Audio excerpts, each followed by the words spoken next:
What is up, YouTube? I just always wanted to say that. I'm Roger Chattel. I'm not Lamont at large, but I like Lamont at large. He puts some videos out. He put some cool videos out of cemeteries. This is St. Joseph Cemetery in Arctic in West Warwick, Rhode Island. Little bird at the top there. And a lot of my family is here. Rhode Island Historical Cemetery in West Warwick, Rhode Island. Number 14. All the historical cemeteries are numbered. So what Lamont does is likes to walk around cemeteries and take you to one particular person of interest. I don't have one particular person of interest in this cemetery, but I do have lots of non-particular people, mostly my relatives, some friends. I'm born and bred in West Warwick, Rhode Island. This is Gough Avenue, and I lived on Gough Avenue for a little while. I lived on Archambault Avenue. I've lived on Home Street. So lots of memories in Rhode Island, and lots of friends and family that are buried here at St. Joseph's. And I thought I might take some time and see some. This is one that sticks out at me. This is Edmund DeCandido. Now, I didn't know Edmund DeCandido. He died in 1967. But in the troop, in Troop 2 Arctic in Boy Scouts, we had these neckerchiefs in the 80s that we wore on special occasions. And those were the DeCandido neckerchiefs. And they were dedicated to him. He had died in the service, and I don't really know a lot. I know it wasn't like wartime. I think it was like friendly fire or something. But yeah, he's buried right there. And born in 42 and died in 67, I think it was, right? Yeah, 67. Our scoutmaster, I think, is not too far from here. These are always interesting. The logo for Rocks Market, and this is the family that runs Rocks Market. There's another DeCandido over there. Coutu. You know, here there's a lot of French names, and living in Virginia and Pennsylvania, even in eastern Connecticut, French names were something that our neighbors and friends in those states didn't really deal well with. They didn't know how to pronounce them, and still don't, and it's not something that they'd see a lot. So I always found it interesting that when I come home here and traveling in Quebec, that a lot of the names were French. Got some beautiful monuments here.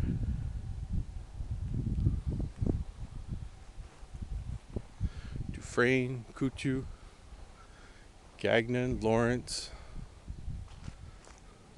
I like findagrave.com. This one is Thiroux, Boisclair. So I have that in someone married into my family with that name, and my friend's mom is that name. Oh, there's a rug there on that one.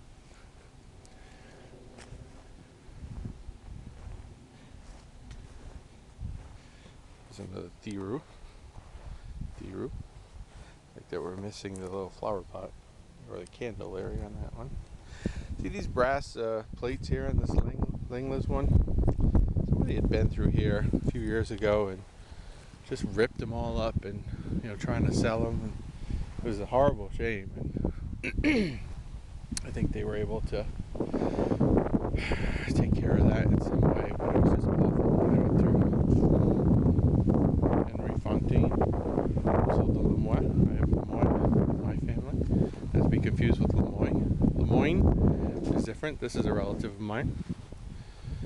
This is Delia Chattel, is the sister of my great-grandfather.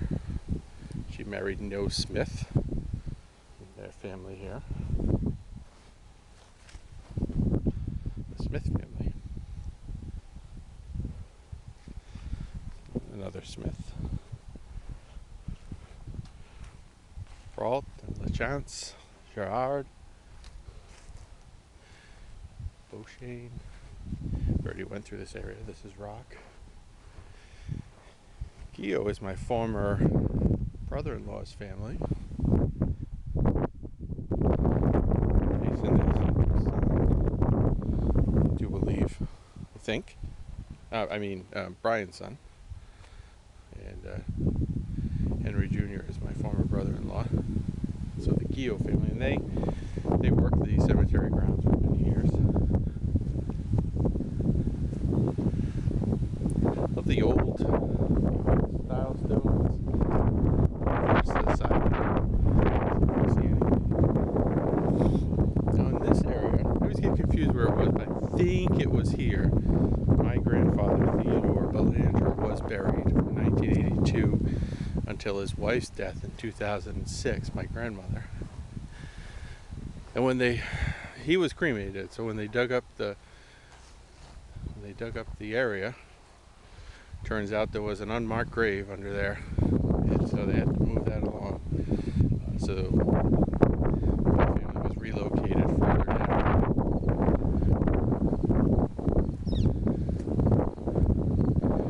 Nebraska, I think, is Nebraska. I think I may have some Chattels married into that family, and I think my grandfather was buried in like this area.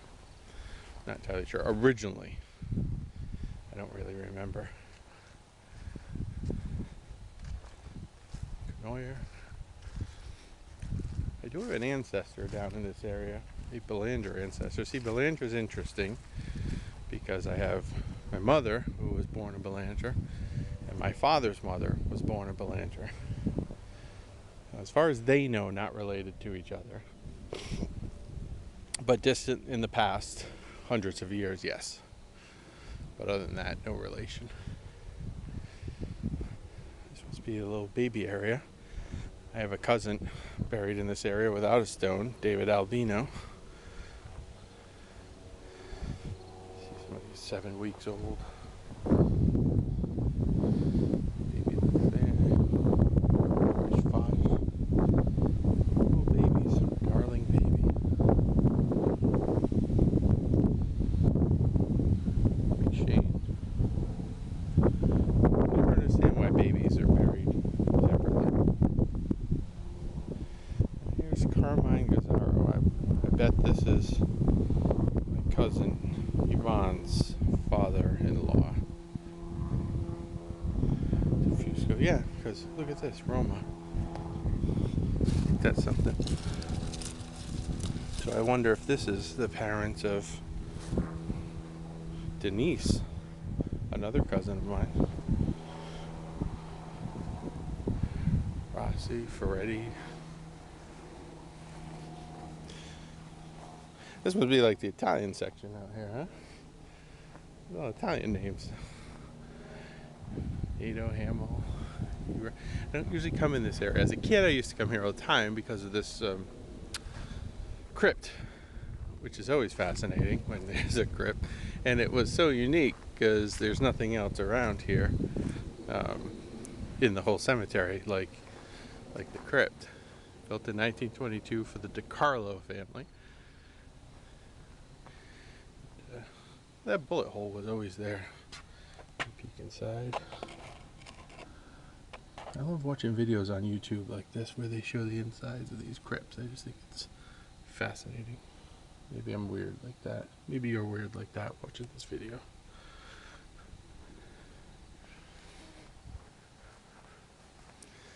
But to my knowledge, in this area, I don't have a lot of relatives other than an ancestor, a Belanger ancestor, who's somewhere around here. Maybe we'll bump into him, maybe we won't. I'm talking about Cyril Belanger. Let's walk a little bit more. The Valley, LeBlanc. Here's a Belanger. Not the one I'm talking about, though. Benjamin Belanger. Married to Marie Levake.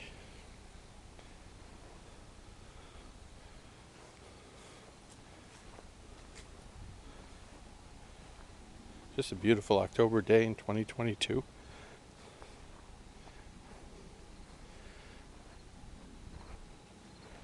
Messier, Petrarca. I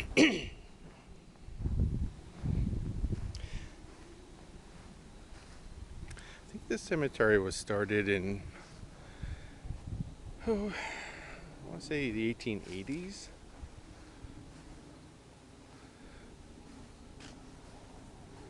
The church, St. John the Baptist, was 1874. And this would be their French cemetery. Now, why they called it St. Joseph Cemetery instead of St. John Cemetery, I don't profess to begin to know. Most I can think is maybe they were sharing it with a number of churches, and they wanted to pick a different saint to name it after. I don't know. Santilli.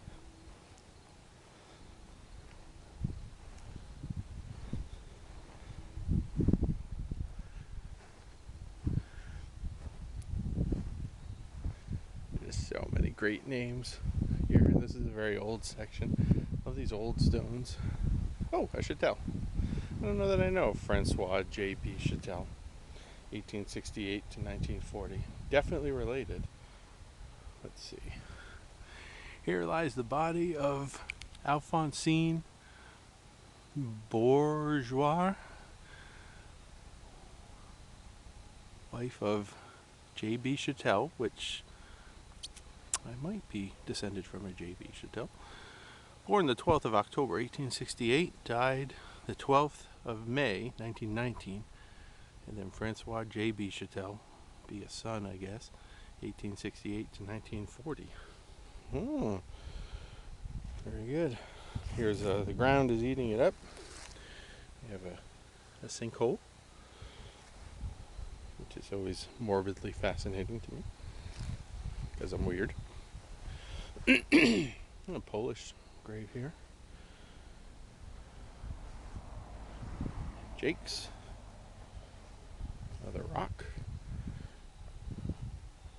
Brickmont, Duhame, Petrarca, Richat, Bacon, Spencer. Neat.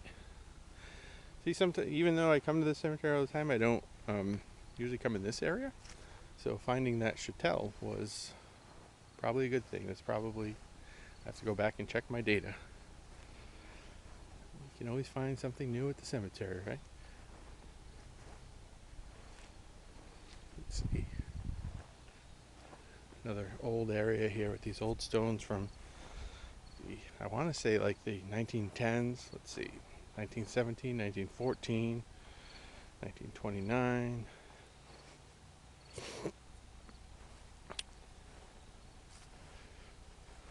Jean B. Coty.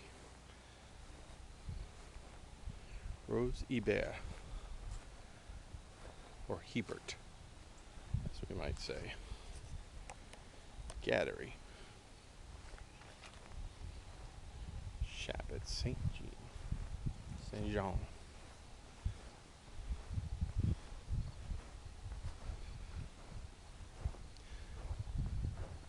Well, spending time in this area,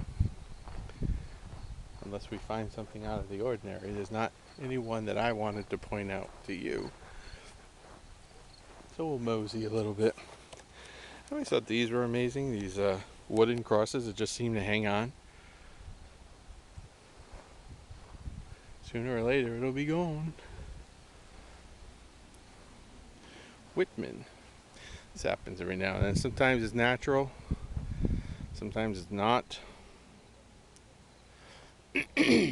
Cemetery staff is, when they come to mow, hopefully they catch that and put it back up and don't just ignore it.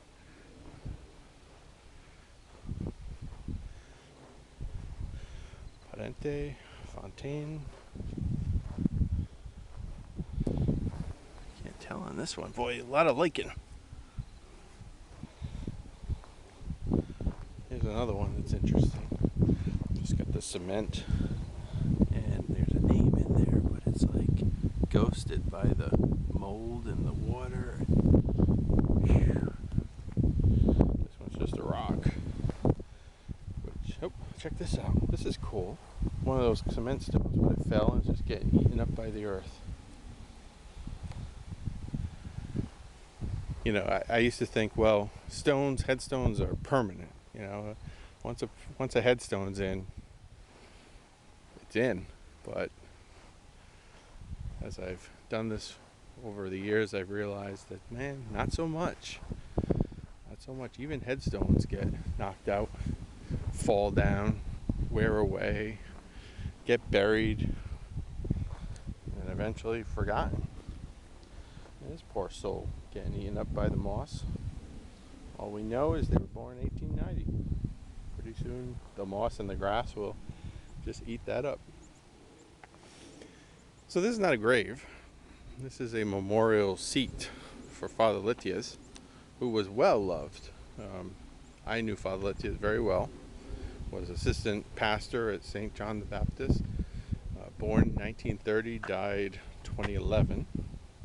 And he was from France, and he was a Haitian missionary, and used to vacation up here in the 60s, maybe even in the 50s. And I think it was 1969 or thereabouts, Papa Doc Duvalier took over as a dictator in Haiti, and Father Al had been a college professor, and he just stayed away from then on, and that was the right move. And so he stayed here, and he was permanently on leave in West Warwick. A lot of people didn't know that Father Al wasn't part of the Diocese of Providence. He was on leave from the diocese in Haiti, probably Port-au-Prince or something like that.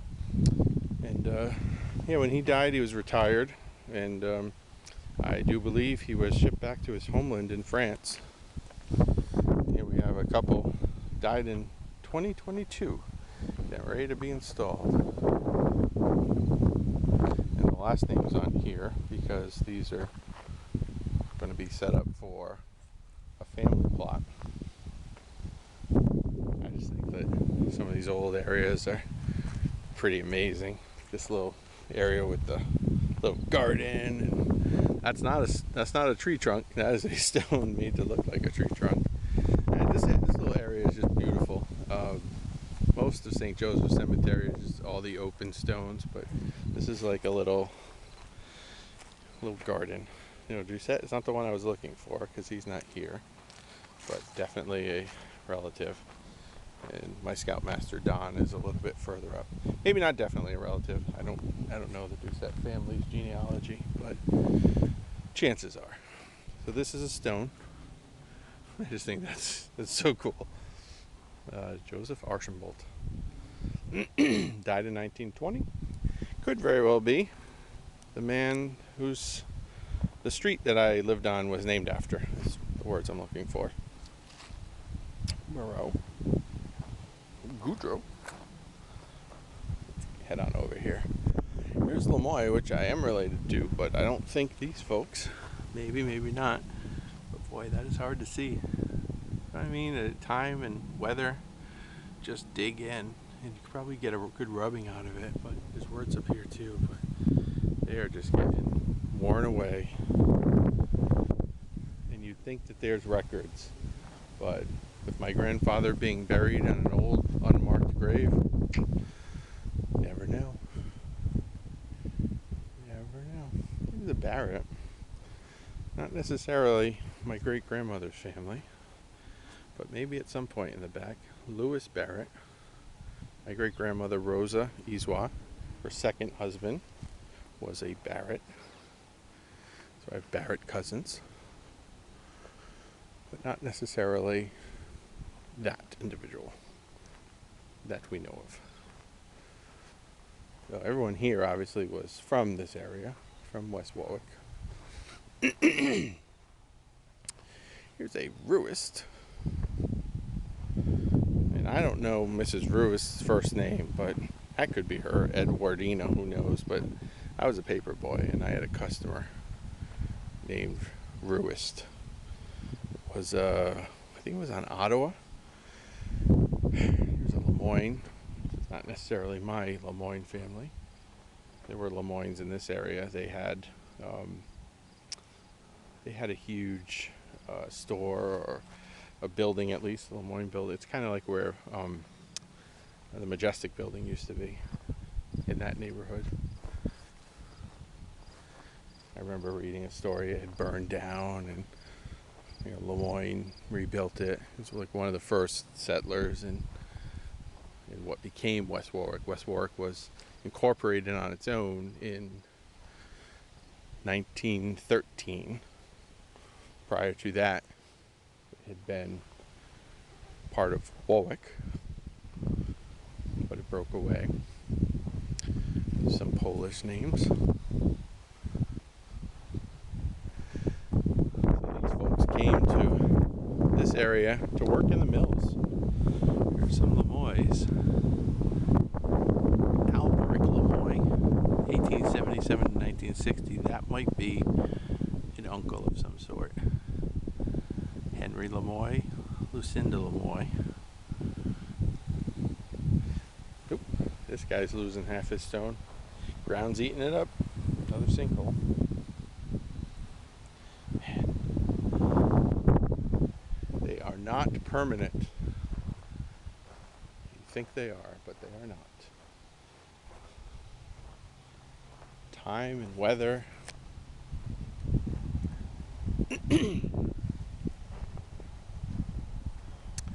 This is a relative. These are ancestors of mine. Probably the most beautiful stone that is related to me here is the Lemoyne family. And Delphus is my ancestor, I believe my 3 great-grandfather.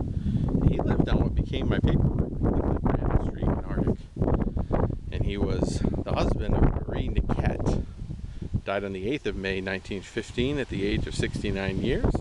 And Marie Niquette, my ancestor, is the wife of Delphus Lemoyne. She died the 27th of October 1916 at the age of 72 years. And their son Edward is here as well. My 2 great-grandfather, my great-great-grandfather, born the 11th of April 1873, died the 21st of October 1909. His wife, my great-great-grandmother, Rose de Valois, and her husband, John B. Lemoyne, 1877-1955. I don't think that's right. So Edward and Rose are husband and wife. Their son, John B. Lemoyne, and his wife, Armanda Verrett, 1880 to 1950. The wording was confusing me a bit there. I see. So Rose is his wife, and then it goes on to John B. All relatives. Fideli is Fideli is interesting because off the top of my head, I believe she is an ancestor of Sister Diane, and I'm not sure. Sister Diane was a teacher at St. John's School, lived to the age of 99. She was my teacher, and I think Fideli is her grandmother. I'm not sure, but I'm related to, unbeknownst to me, related to Sister Diane through here. And Marie Lemoyne is another child and married Cartier and had a son, Cartier, who married Danis. That's all here. So, great little area for me as when I'm looking for my ancestors in St. Joseph Cemetery. The Lemoyne family. You can't miss that one. Can't miss that. Can't miss Denemy. My parents, or my mom, grew up on Denemy Block, no doubt owned by Jean-Baptiste Denemy. Died in 1924, and he was 69 years old, and probably, I think I can say this is the most expensive and most beautiful monument in St. Joseph's, and probably rightly so. He was probably the richest man in town in his day. They named the whole block after him because he must have owned lots of buildings, sort of around the police station in West Warwick. I think there was a CVS there at one point, and that's gone out. But it was like near the post office, what used to be the post office, and still the police station, fire station. Denemy Block.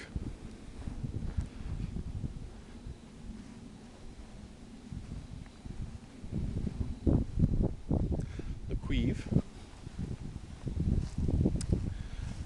We had there's probably an ancestor of a priest, maybe maybe the parents or grandparents of a priest that we had, or at least a relative. Wasn't a priest for us, but I understand he came out of our parish at St. John's Church, Father Lecuivre. Savigny, Saint-Germain, Cipolla, Caruso, Floria, Coletta. Maybe this is Frank Coletta of WJAR fame. Not him, but his parents. Because as I understand, he lived, I believe he lived on Denemy Block when he was a boy. He's been a newscaster at Channel 10 for a long time, and maybe, just maybe, that this Coletta is related to Frank. Frank was a neighbor of my mom and aunt when they were children. Let's move back a little bit here. I always thought that that water tower was pretty cool. And that's West Street over there by the water tower, and what a great biking hill that is. And they just repaved it as I drove up today. I was thinking, boy, this would have been so cool to bike down West Street with this brand new pavement, brand new tar that they put down. Very black, very new.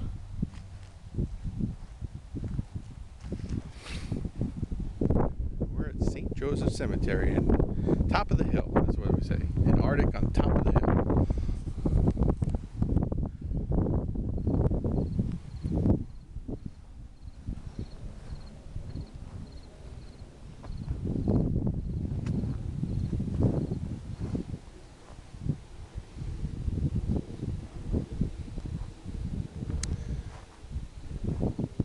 A thing about walking through a cemetery that I visit maybe once a year, sometimes less, sometimes more, is I kind of know where some people might be that are my family.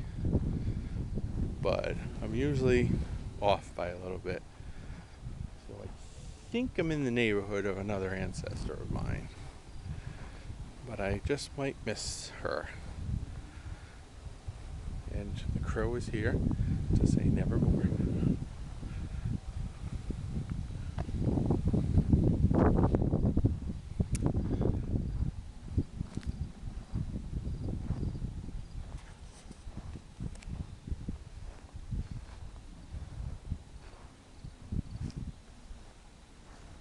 It's a Fontaine, Pelletier, Salvis.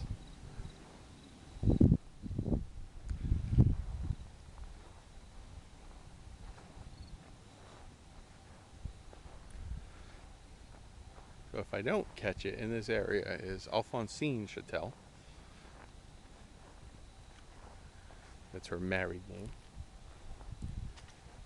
She was Odin dit Rochefort was her maiden name. And she married Joseph Chatel, and they gave birth to my great-grandfather, Israel Chatel.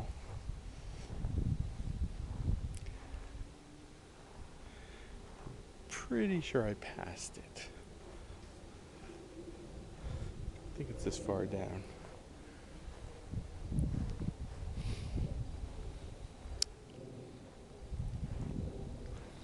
Scolavino was the name of a great scoutmaster in Natick. And I see a Lorenzo that was born and died 1911, 1912, so that's not him, but maybe a brother, maybe just a relative, but Larry Scolavino was a long-time scoutmaster, but in Natick. Maybe he has ancestors in here. Parent, Santilli, LeBeau.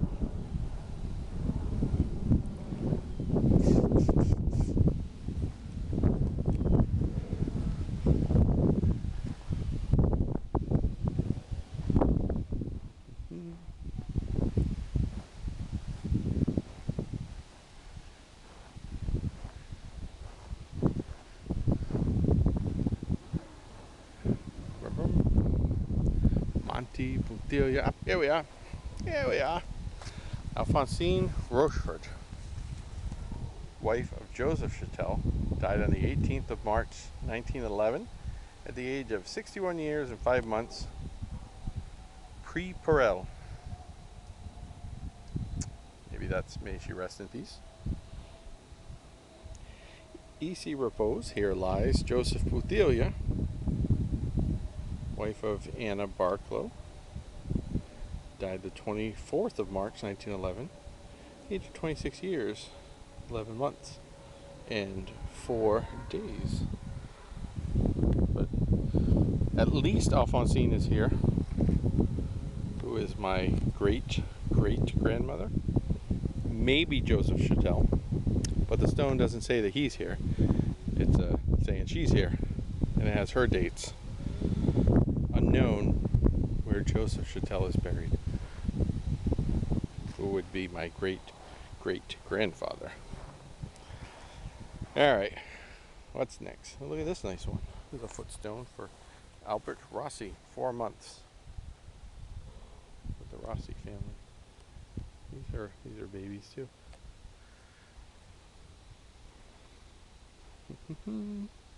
This one has been here my whole life, and I just think this is the coolest thing. But again, this will rust away and disappear. And who knows who this is? And maybe there was. It looks like there had been space for a plaque at one point, but long gone. But all rusted, weathered to time, and it will eventually rust out and fall. It says son Alphonse Coutu, 1915-1936. So maybe related to this. Maybe this is a Coutu, but sure, it seemed like a good idea at the time. But metal will rust and stone will weather. And this is a weird sight. A missing stone. That's something you don't see a lot. You can see there was a stone there, but within the last year or so, it's gone. Don't know why a stone would disappear. Doesn't look like the ground's been disturbed. It's bizarre.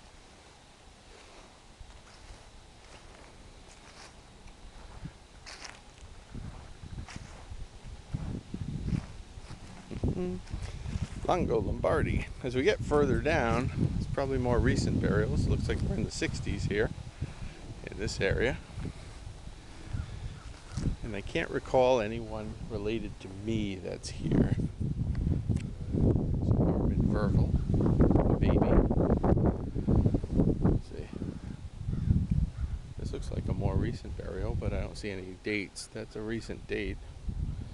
Maybe they had a plot, just took it in. Martone, Petula.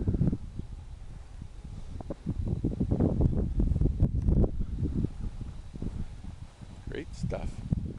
Just a beautiful cemetery. It's maybe Lamont at large will find his way to St. Joseph Cemetery in Warwick, Rhode Island. However, other than Monsignor Vincent, maybe, I don't know if there's anybody famous that's in here. Monsignor Vincent might be the person that Lamont at large would talk about should he come here to walk through, because that's a great series, and he will find a good story about somebody who was murdered or somebody famous, and just talk about the cemetery and that particular individual. So this one will disappear in time. Right now, you can see it's Lewis Valley.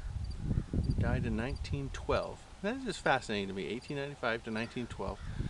That this wood has stood here for 100 years this year.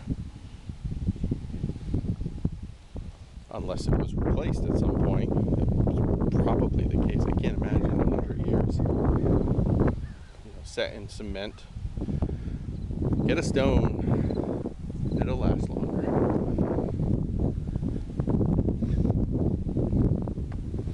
Here's a Marie Rochefort, maybe related to Alphonsine, wife of Théophile Thiroux, died the 12th of July, 1901, at the age of 93 years.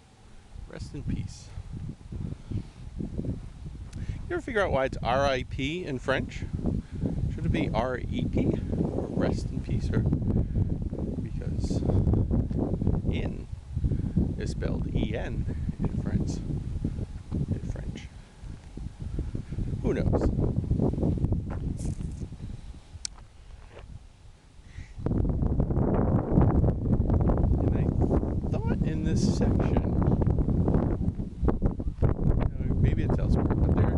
This actually is an Alexandrina, who is my great-grand aunt. And the dates of her birth and death and situation is just amazing when I consider that I named my daughter Alexandra Chattel. And she was born in 2007. Alexandrina was, I think, died in 1907, almost like the same month as her birth. And I didn't even know about her when we named her Alexandra, so that's just cool. Paul C. Belanger, 1915 and 1989. Probably distantly related. Off the top of my head, I do not know. There's another Ruist, which I talked about before. This might be my customer. Therese died in 1993. Those dates seem a little bit better. Perry is a popular name around here.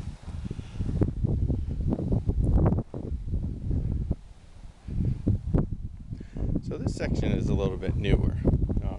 And when my grandmother died, this is the section that she was moved to because my grandfather's grave was no longer available once they found that it was occupied.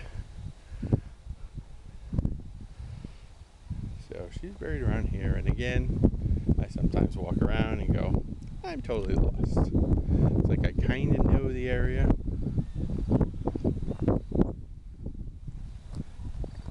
and I hate that feeling because it's like, how can I miss it?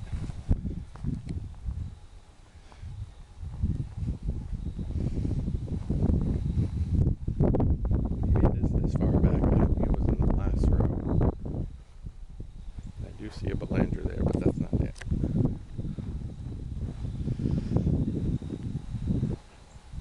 I thought it was bigger, so I don't think it's in this last row. Yep, so it is. It is in the last row.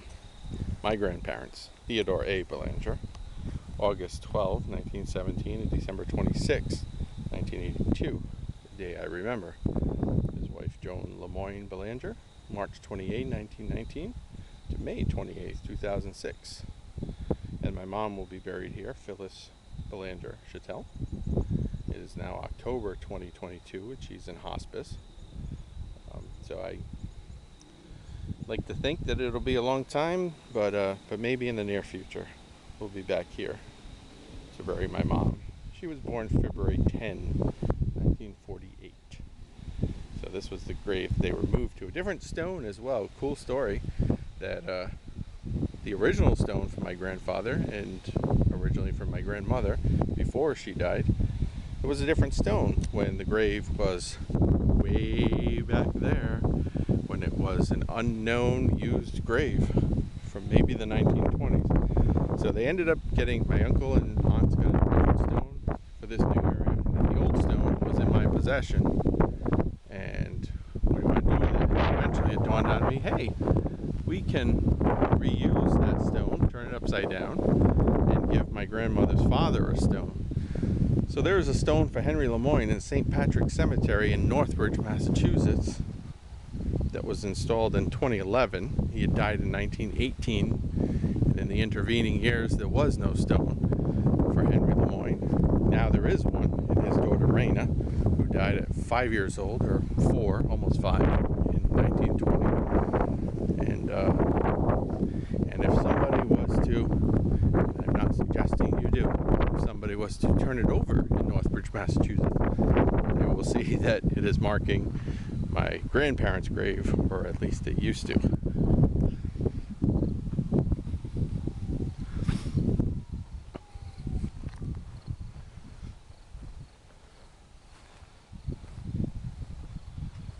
Simon Bob, a name I've never heard of before. So, remember I mentioned earlier in the video that people were taking off, or somebody was peeling off all these metal monuments with like a crowbar. So this was one that was in that situation. You could see underneath the stone that it used to look like that stone. And they weren't able to recover it, so somebody did the good deed of making a stone to put on top of that original stone for this person. You know, if you need to steal from gravestones, you are a special kind of person. And there's a a few there in the same situation, where a new stone has been added to replace the brass one or the metal one that was stolen. You are a special kind of person. They just melt them down to make money, I guess. A lot of crickets hanging out there. Theroux, Labelle, Legault. Guay. Is this Guay? No Guay. Yes, Guay. That's horrible. 14.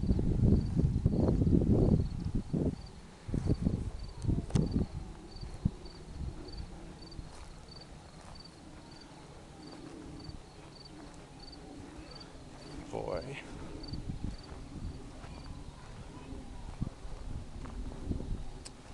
Now in this area, and I'm kind of scanning looking for it because I don't know off the top of my head where exactly, but I think we're close, is my great-grandmother,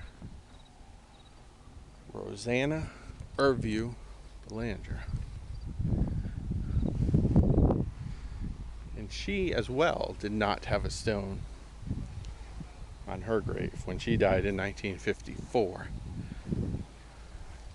She did, however, have a flower pot installed by her daughters, or one of her daughters happened to have one.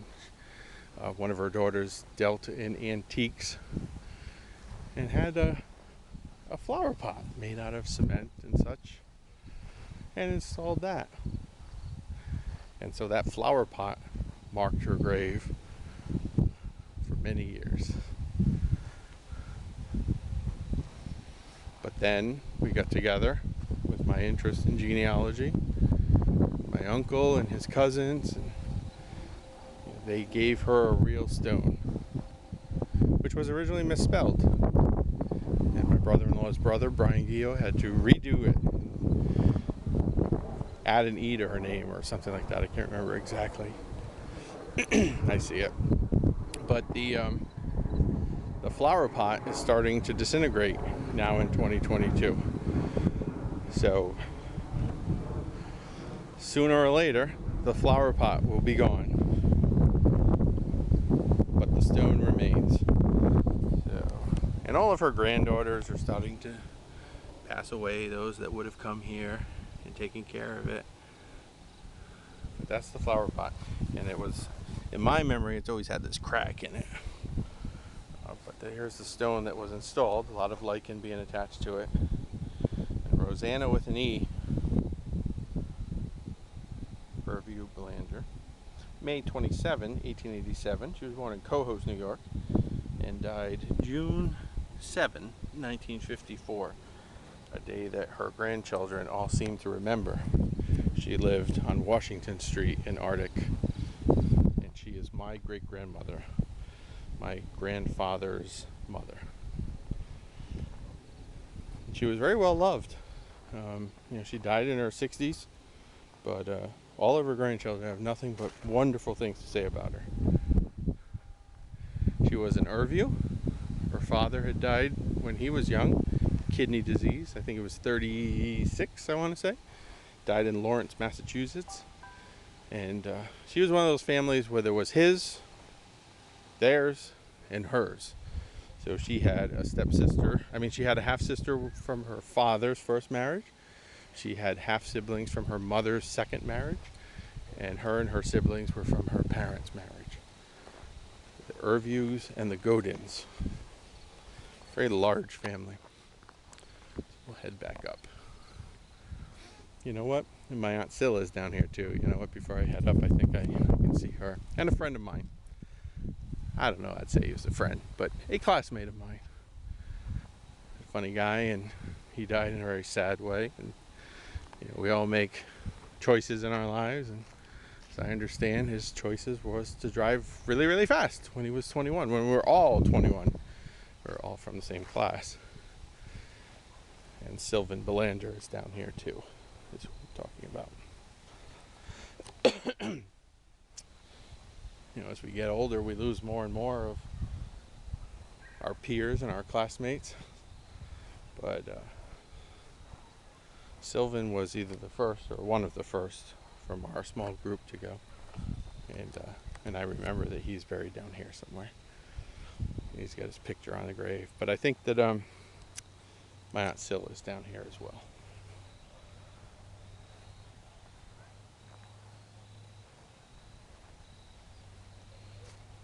In a way, it seems usually people that I know is facing this direction.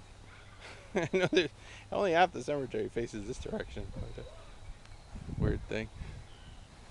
Or maybe Sylvan's in that front row. Any memory of anything really far down there?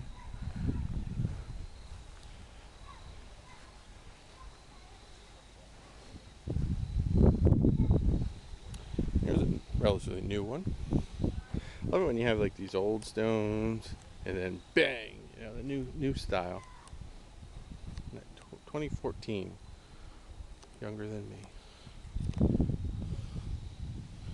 I don't know him. I'm sure someone does. Here's Sylvan, died at 21. His parents spoke French, I remember. I can see his face if I stand there. And that was kind of unique because usually our grandparents spoke French, but his parents spoke French. So I think they were more recent immigrants.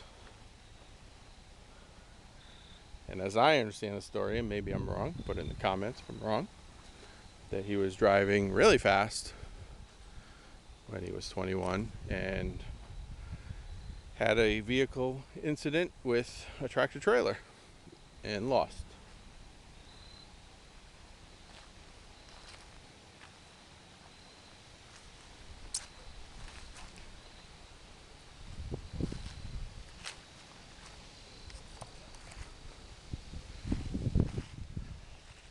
Sometimes when you're looking for somebody specific and the stones are covered with lichen, sometimes you can't really find who you're looking for.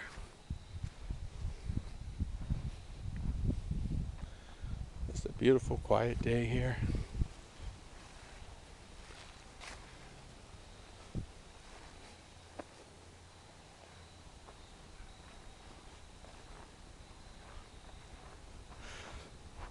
So I don't know if I'll be successful in finding it, but my Aunt Sil was Cecilia Belanger, the daughter of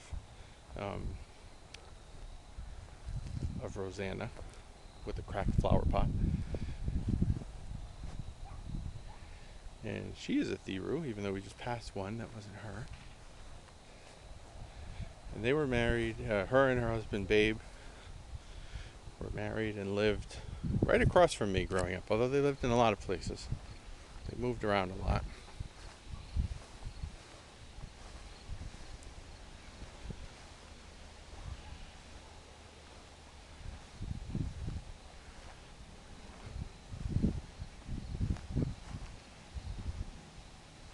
There's another Thiru, but not her. Sometimes you win, sometimes you don't. You don't want to hang around too long.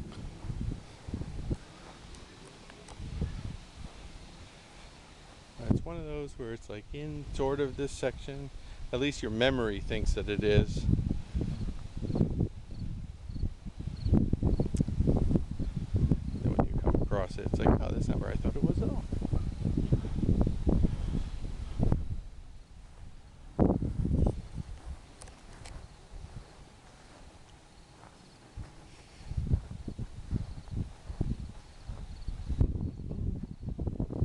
Here's a Thiru, maybe this is it. The right spot. Nope, that's somebody else. Somebody else. Very popular name, these French names, I tell you.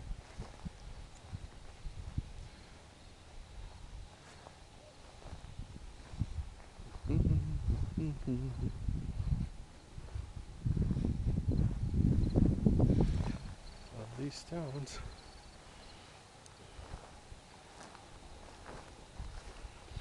There's one that had the brass plaque stolen. You can see how those plaques are, I don't know if it's brass, but I think so. Copper, maybe. They're just affixed, and somebody comes by with a crowbar. Just thank you very much. Not good. We had that happen in Canada for a monument in my distant family in the past. And they probably got $500 for that one big monstrous plaque.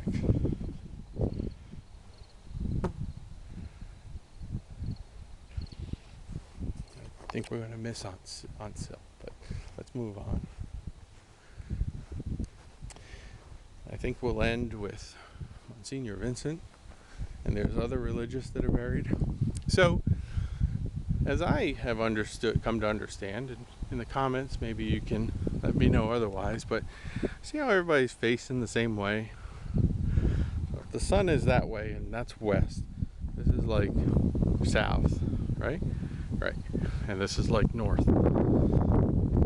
I thought that cemeteries were laid out in a certain way so that on the last day when everybody is resurrected, imagine that thought, that they're all facing the same way. I just want to backtrack a little bit. Check out this crucifix. It's kind of cool. Let's see this one.